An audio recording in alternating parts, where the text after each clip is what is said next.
नमस्कार. अवतीभोवतीमध्ये आपलं स्वागत आहे. 23 नोव्हेंबरला महाराष्ट्रात महायुतीची सत्ता येणार हे निश्चित झालं.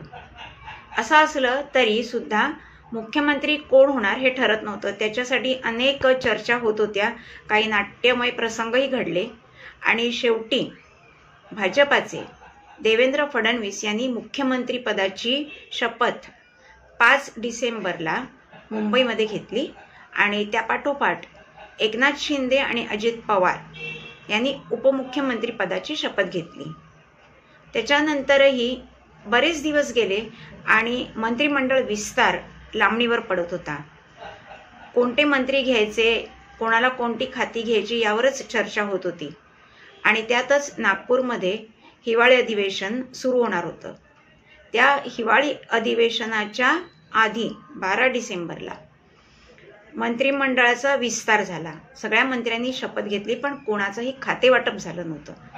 कारण त्या खातेवाटपावरूनही महायुतीमध्ये प्रचंड कोंडी निर्माण झाली होती.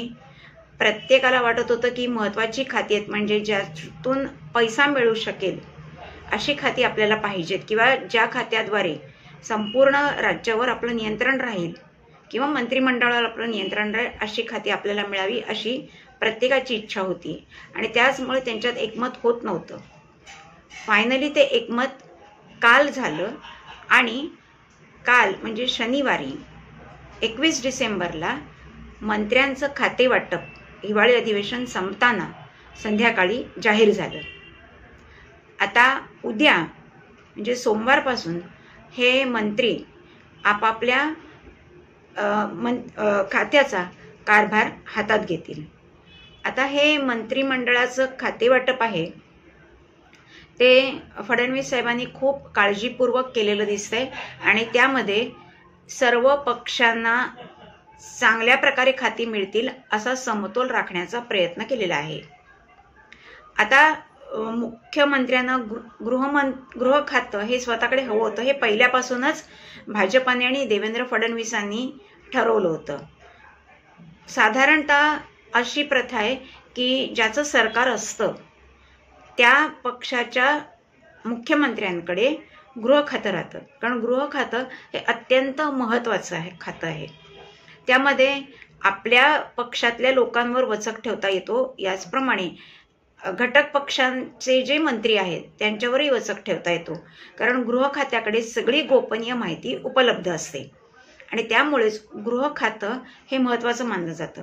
आणि हे गृह खातं आपल्याकडे ठेवण्यात फडणवीस यशस्वी झाले. त्यांनी अत्यंत चाणाक्षपणाने हे खातेवाटप केलेलं आहे हे आपल्याला दिसते. कोणालाही नाराज न करता त्यांनी खातेवाटप केलेलं आहे.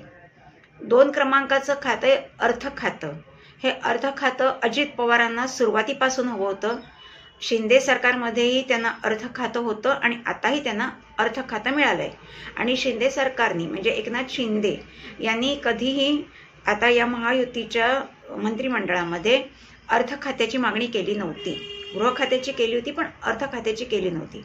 आणि त्यामुळेच हे विनासायास अर्थ खातं अजित पवारांकडे गेलेलं आहे. एकनाथ शिंदे यांना नगर विकास आणि गृहनिर्माण ही 2 महत्त्वाची खाती मिळालेली आहेत.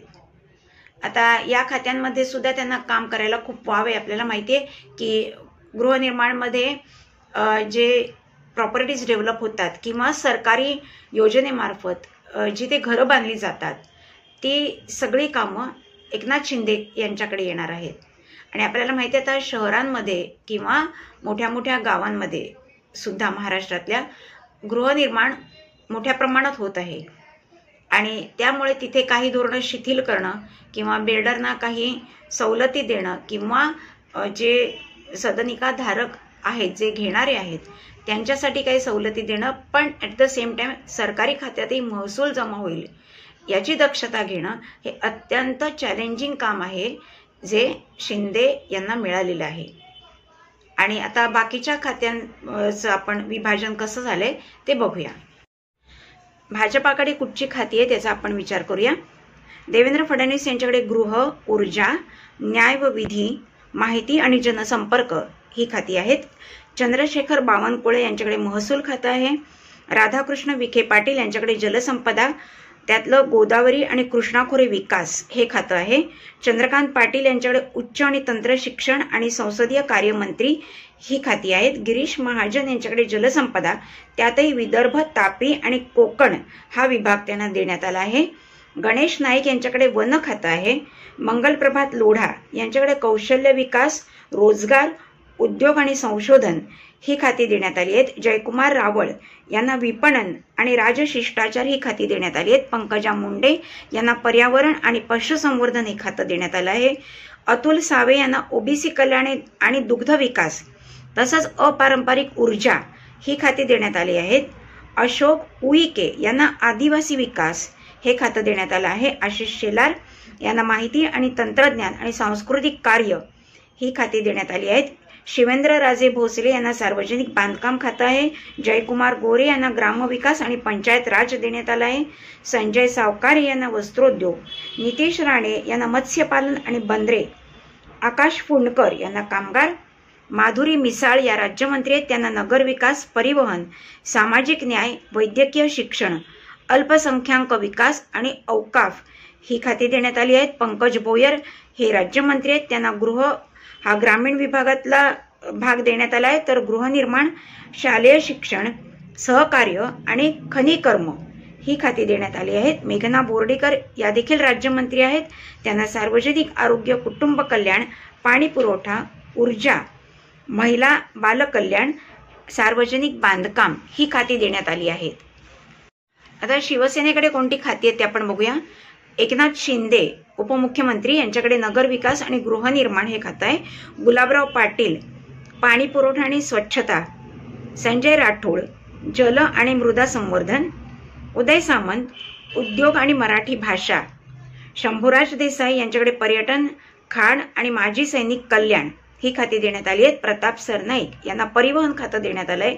भरत गोगावले यांना रोजगार हमी, फलोत्पादन आणि मिठागर ही खाती देण्यात आली आहेत. दादा भुसे यांना शालेय शिक्षण हे खातं देण्यात आलं आहे. संजय शिरसाट यांना सामाजिक न्याय हे खातं देण्यात आलं आहे. प्रकाश आबिटकर यांच्याकडे सार्वजनिक उद्योग आणि कुटुंब कल्याण हे विभाग आहेत. आशिष जयस्वाल हे राज्यमंत्री आहेत, त्यांच्याकडे अर्थ, नियोजन, कृषी, मदत आणि पुनर्वसन, विधी आणि न्याय आणि कामगार विभाग देण्यात आला आहे.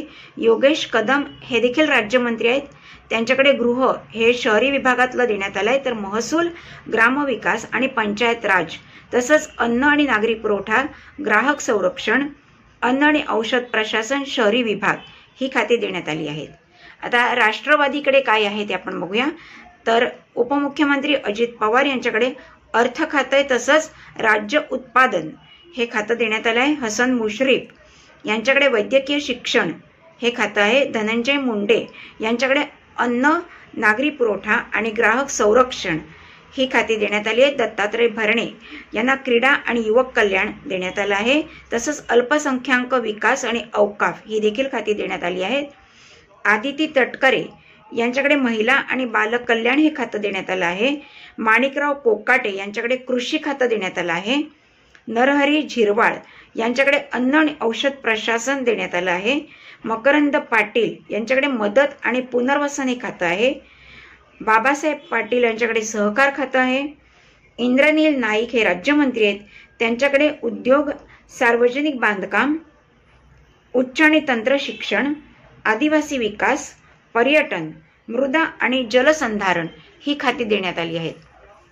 आता सगळी महत्त्वाची खाती ही विभागून देण्यात आली आणि त्यामुळे प्रत्येकच पक्षाला आपापलं अस्तित्व दाखवण्याची खूप संधी मिळालेली आहे, त्यांना त्यांचं कर्तृत्व सिद्ध करण्याची संधी मिळाली आहे. आता वैद्यकीय शिक्षण म्हटलं तर जी सरकारी हॉस्पिटल्स आहेत आणि वैद्यकीय महाविद्यालय जी सरकारतर्फे चालवण्यात येतात त्यांच्यावर देखरेख ठेवणं आणि त्यांची कार्यक्षमता वाढवणं हे महत्त्वाचं काम आहे. पर्यटनामध्ये सुद्धा माहिती महाराष्ट्रातलं पर्यटन हे अजून म्हणावं तितकं विकसित झालेलं नाहीये, त्यामुळे आता पर्यटकांना आकर्षित करणारं काम म्हणजे ज्याच्यामध्ये गार्डन्स निर्मिती असेल किंवा आणखीन काही गोष्टी ज्या पर्यटकांना आवश्यक आहे, उदाहरणार्थ समुद्र किनारे जे आहेत ते स्वच्छ ठेवणं आणि तिथे समुद्र पर्यटनाला किंवा तिकडच्या खेळांना प्रोत्साहन देण्यासाठी काही सुविधा निर्माण करणं हे महत्त्वाचं काम आहे. शालेय शिक्षण हे महत्त्वाचे, कारण आता नवीन एज्युकेशनल पॅटर्न आपल्याकडे आलेला आहे आणि त्यामध्ये शालेय शिक्षणात महत्त्वाचे बदल होणार आहेत आणि ते बदल कशा प्रकारे इम्प्लिमेंट हे सरकार करतं हेही महत्त्वाचं आहे. परिवहन खातं हेही महत्त्वाचं आहे, कारण एसटी कर्मचारी असतील किंवा आपल्या शहरी भागातली बेस्ट उपक्रम असेल याचं हे बंद करण्याचे उद्योग गेले काही वर्ष सुरू आहेत आपल्याला दिसतंय.